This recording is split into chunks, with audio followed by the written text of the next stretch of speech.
Vladimir Prifti, regjizori që la në pelikull Dëshmorët e gjuhës, nga Leonard Vejsi. Në pjedestalin e krijimtarisë së tij, padyshim është filmi emblem Udha e shkronjave, por në të njëjtin pozicion, as më pak aq më shumë, është edhe filmi tjetër ikon Kush vdes në këmbë. Të dy këta filma mund të qëndrojnë lirshëm në majën e vendit të parë, pa u ngushtuar as pak, madje duke i lënë hapësirën e plot njëri tjetrit, sepse personifikoje Petro Luarasin, me portretin e një aktori si Guglielmo Radoja. Ishte po aq e vështirë sa të personifikoje portretin e Theodor Haxhifilipi, apo i njohur ndryshe si Daskal Totri, me portretin e një tjetër aktori si Sander Prosi. Regjisori Vladimir Prifti ja ka arritur më së miri duke na lënë në pelikull dy dëshmorët e parë të gjuhës shqipe. Por Vladimir Prifti nuk ishte një regjisor ku ndihet forca dramatike deri në tragjedi. Ai dinte mjaft mirë të jepte spektatorit aspektet sociale të jetës, dhe po aq romantizëm gjithashtu.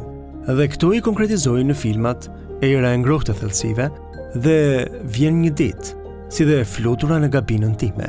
Por kinematografia shqiptare sot ndihet më e varfër tani më pa Vladimir Priftin, sepse të dielën e 5 nëntorit 2023, në moshën 81 vjeçare, ai u nda nga jeta dhe nga vet arti.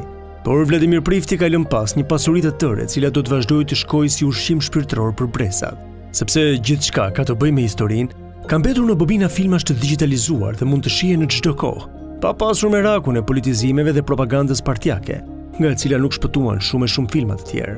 Në shkrimin e tij zyrtar informohemi se Vladimir Prifti u lind në Tiranë në vitin 1942. Ai ka mbaruar shkollën e lartë për aktor në Aleksandër Mojsiu në vitin 1964. Me mbarimin e studimeve punoi në teatrin popullor si aktor deri në vitin 1971. 3 vite më vonë, pas disa përvojave si asistent regjisor, nisi punë si regjisor në televizionin shtetëror, ku do të jepte kontributin e tij për 9 vite me radhë. Për Vladimir Priftin thuhet se i takon brezit të dy të kinazëve që u specializuan dhe afirmuan në vend. Bashkëpunëtorët e tij thonë se ai ishte një krijues plotësqime, shumë kulturë, dhe që gjithmonë kërkonte më të mirën deri në perfeksion.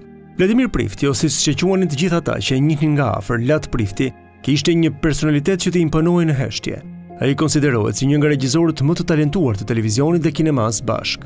Ashtu siç është shprehur edhe vet Vladimir Prifti në një intervistë televizive, dëshira e tij për kineman ka qenë që në vogëli.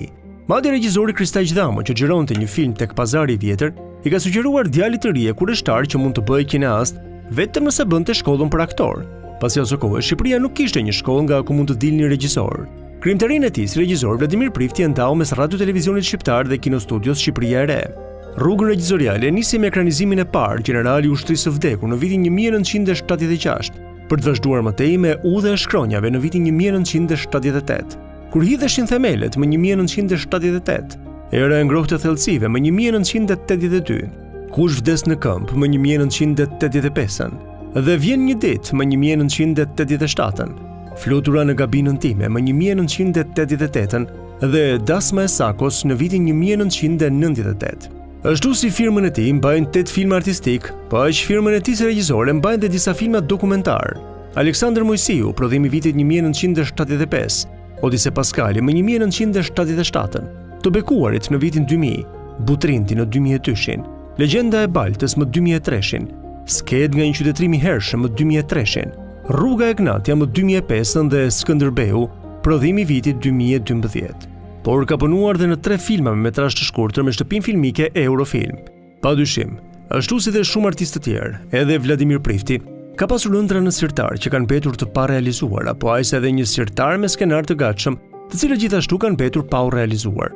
Skënderbeu, dokumentari konceptuar në 4 pjesë, ka të realizuar vetëm gjysmën e punës, pra 2 pjesë. Vladimir Prifti është nderuar me çmimin e veçantë në festivalin e 3 të filmit artistik shqiptar dhe me çmimin e Republikës të klasit të parë me filmin e tij artistik Udha e shkronjave, për punën e tij të jashtëzakonshme. Ai mban dhe titullin artist i merituar, por ai është dhe mbajtës i titullit tjetër, mjeshtër i madh.